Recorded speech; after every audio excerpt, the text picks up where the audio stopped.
আসসালামু আলাইকুম everyone, welcome back to my channel. আমি লিলি আর লিলিস ফ্যামিলিতে আপনাদের সবাইকে ওয়েলকাম জানাচ্ছি আরেকটা daily life style blog video নিয়ে। আশা করি কাছে বা দূরে, দেশে এবং দেশের বাহিরে যে যেখানে বসে আমার ভিডিওটি দেখছেন বা শুনছেন, সবাই আল্লাহর অশেষ রহমতে ভালো আছেন, সুস্থ আছেন। শুকর আলহামদুলিল্লাহ, আমিও আমার পরিবারের সবাই আল্লাহর অশেষ রহমতে এবং আপনাদের দোয়া ও ভালোবাসায় ভালো আছি, সুস্থ আছি।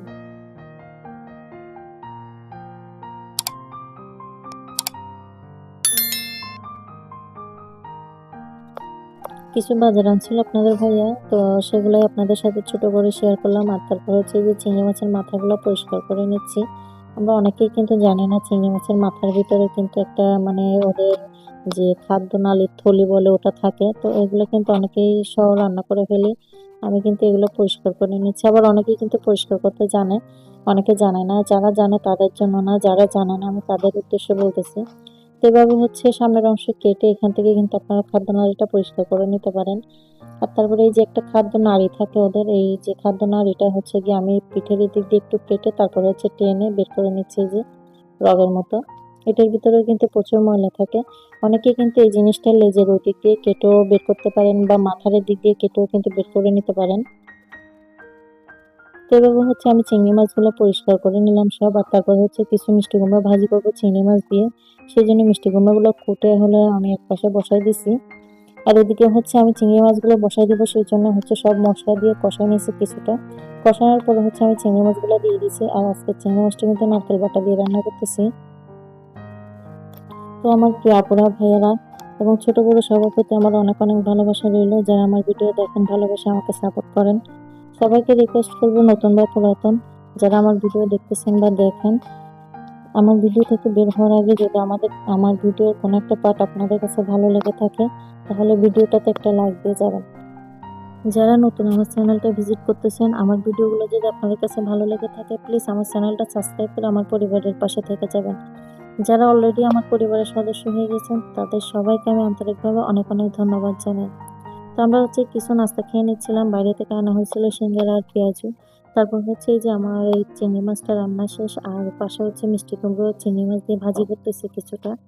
তো আজকে রান্না বান্নার আয়োজন হচ্ছে গিয়ে আমার বাসায় মেহমান আসবে, মানে আপনাদের ভাইয়া একজন ছোটবেলার বন্ধু, উনি হচ্ছে প্রবাসে থাকে। তো প্রবাস থেকে আসছে যখন আপনাদের ভাইয়া হচ্ছে ওনাকে ইনভাইট করছিল। তো উনি হচ্ছে একা, মানে ওনার ওয়াইফকে নিয়ে আসার কথা ছিল, কিন্তু ওয়াইফ আসবে না, উনি একাই আসবে। তো সেই জন্য হচ্ছে এই রান্না বান্নার আয়োজনটা ছিল আজকে মূলত আমার বাসায়। তো আমি হচ্ছে এদিকে কিছু চিকেন অফ ক্যামেরায় কুটে ধুয়ে পরিষ্কার করে নিয়েছি, আর কিছু ডিমও সিদ্ধ করে নিলাম। এদিকে হচ্ছে আমি চিকেন গুলা হচ্ছে আজকে ফ্রাই করে, মানে বাদাম বাটা নারকেল বাটা দিয়ে রান্না করব, সেই জন্য হচ্ছে কিছুটা ফ্রাই করে নিচ্ছি। আর আমি কিন্তু এটা কোরমার মতো করে রান্না করবো, তবে একটু ভিন্ন স্টাইলে। আমি কিন্তু আপনাদের সাথে আজকে ফুল রেসিপিটা শেয়ার করতে পারি নাই, কারণ আজকে হচ্ছে কি খুব তাড়াহুড়ার মধ্যে ছিল, সেই জন্য হচ্ছে আমি আর ভিডিওটা অনেক বড় হয়ে যাবে, সেই জন্য হচ্ছে মানে স্কিপ করে করে আপনাদের সাথে মানে মোটামুটি আকারে শেয়ার করছি, মানে যতটুকু সম্ভব হয়েছে ব্লগ হিসেবে।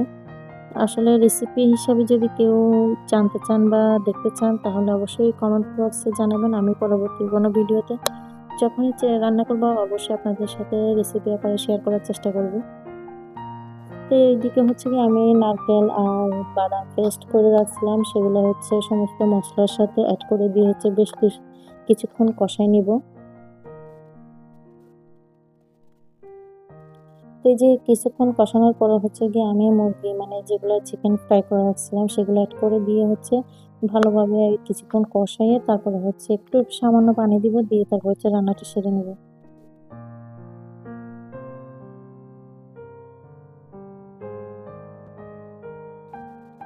আমার পরিবারের প্রত্যেক সদস্য এবং আমার নতুন নতুন যারা আমার বন্ধু হচ্ছে আমার পরিবারের সদস্য, সবাইকে আন্তরিকভাবে অনেক অনেক ধন্যবাদ জানাই যে আপনারা ভালোবেসে প্রতিনিয়ত আমার ভিডিও দেখেন বা আমাকে সাপোর্ট করেন। তো এদিকে হচ্ছে আমি চিকেনটা বেশ কিছুক্ষণ কষাই, তারপর হচ্ছে সামান্য একটু পানি দিয়ে হচ্ছে এটা রান্নাটা শেষ করে নিচ্ছি। আর এদিকে হচ্ছে আমি কিছু ডিম ছিলে নিচ্ছি। আর এদিকে আমি হালিমের জন্য কিছু মাংস ফ্রাই করে নিচ্ছি। এখানে হচ্ছে হালিম রান্না করবো, তো মাংসগুলো আমি প্রথমে শুধু মানে খালি তেলে হালকা একটু লবণ আর হলুদ দিয়ে ফ্রাই করে নিছি। কারণ অনেক সময় দেখা যায় মাংস দিয়ে হালিম যখন রান্না করি আমরা তখন মাংসটা মানে গলে যায়, মিশে যায়। তো হালকা ফ্রাই করে নিলে হচ্ছে মাংসটা মিশে যাবে না বা গলে যাবে না। তো মাংস সবকিছু মশলা দিয়ে কষানোর পরে হচ্ছে এই ডালগুলো আমি অনেক আগেই ভিজিয়ে রাখছিলাম গরম পানি দিয়ে। তো আমি হচ্ছে ডালগুলা বেশ কিছুক্ষণ কষাই নিছি। প্রায় ৫ থেকে ৬ মিনিট কষানোর পরে হচ্ছে গিয়ে এই সামান্য পানি এড করে দিয়ে আস্তে, আস্তে মিক্স করে নিচ্ছি। আস্তে, আস্তে মিক্স করলে হবে কি এটার ভিতরে কোনো মানে দলা থাকবে না বা লাম্পস থাকবে না। সম্পূর্ণ মিশে যাবে। এভাবে হচ্ছে আরো কিছুটা পানি এড করে দিয়ে আমি হালিমটা রান্না শেষ করব। তা হালিমে এখন হচ্ছে গিয়ে আমি পাশের চুলায় দিয়ে দিব, কারণ এই পাশের চুলায় আমার অনেক রান্নার, যেহেতু আজকে মেহমান আসবে বললাম, তো অনেক রান্নার বাকি ছিল। তো এদিকে হচ্ছে আমি আরেক রান্না বসায় দিব সেই জন্য।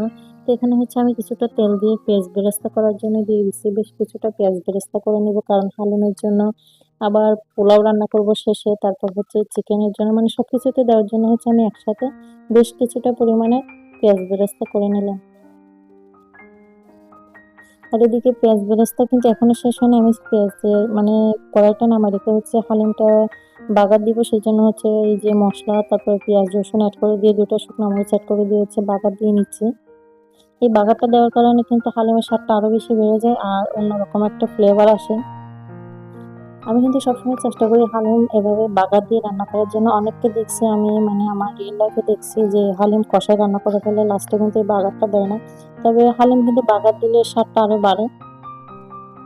আর এদিকে হচ্ছে আমি এই যে কিছু নুডলস রান্না করে নিলাম অফ ক্যামেরা। আর তারপর হচ্ছে গিয়ে যে পোলাও রান্না করব সেই জন্য হচ্ছে চালগুলো আমি চুলার মধ্যে ফ্রাই করে নিচ্ছি, কারণ রাইস কুকারে যেহেতু রান্না করব, রাইস কুকারে হচ্ছে গিয়ে আপনার চাল ভালো করে ফ্রাই করা যায় না।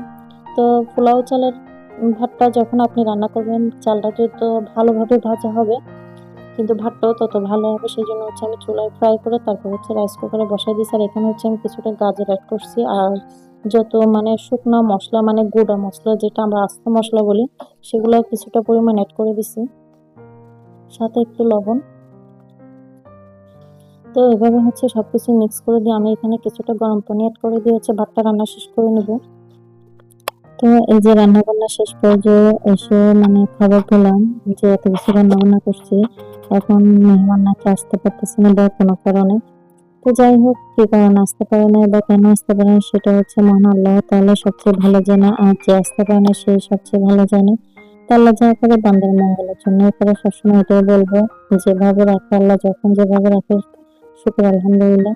তো আসলে হয়তো বা অনেক খুশি হতাম ওনার মানে আপ্যায়ন করার সুযোগ পেতে আমার পরিবারের, যেহেতু আপনাদের ভাইয়া ছোটবেলার খুব ভালো একজন বন্ধু ছিল শুনেছি ওর বাবার মুখে। তো আজকের ভিডিওটা আর বেশি বড় করব না, এখান থেকে শেষ করব। সবার জন্য অনেক অনেক শুভকামনা রইল। আর যদি কোনো ভুল ত্রুটি হয়ে থাকে তাহলে সবাই ক্ষমা সুন্দর দৃষ্টিতে দেখবেন। আসসালামু আলাইকুম, আল্লাহ হাফেজ।